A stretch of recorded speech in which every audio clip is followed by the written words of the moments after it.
Aksi heroik karyawan toko wedding gagalkan pencurian motor, KTP pelaku tertinggal. Aksi pencurian sepeda motor di depan Blaze Wedding, Jalan Kapten Muslim, Medan berhasil digagalkan salah satu karyawan bernama Reza.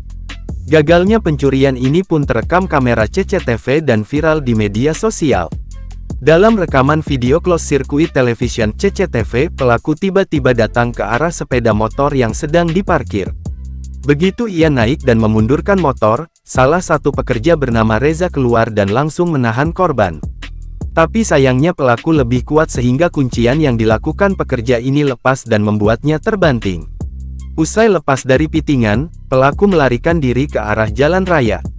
Sementara pekerja tadi dibantu beberapa pengendara juga terus mengejarnya.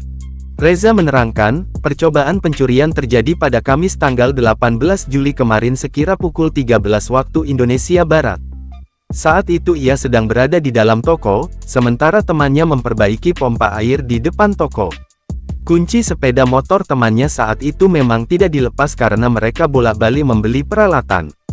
Rupanya pelaku datang dari arah seberang dan langsung mencoba membawa kabur sepeda motor. Untungnya Reza sigap menggagalkan, meski dua kali terbanting saat berusaha menangkap pelaku.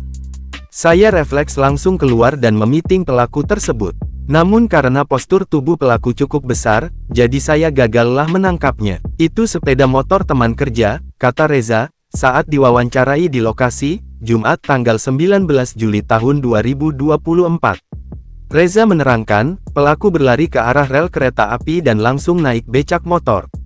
Warga yang sempat mengejar mundur karena pelaku diduga mengancam mengatasnamakan organisasi masyarakat. Sementara tas pelaku berisikan identitas tertinggal di lokasi kejadian. Tasnya ketinggalan, kita menemukannya.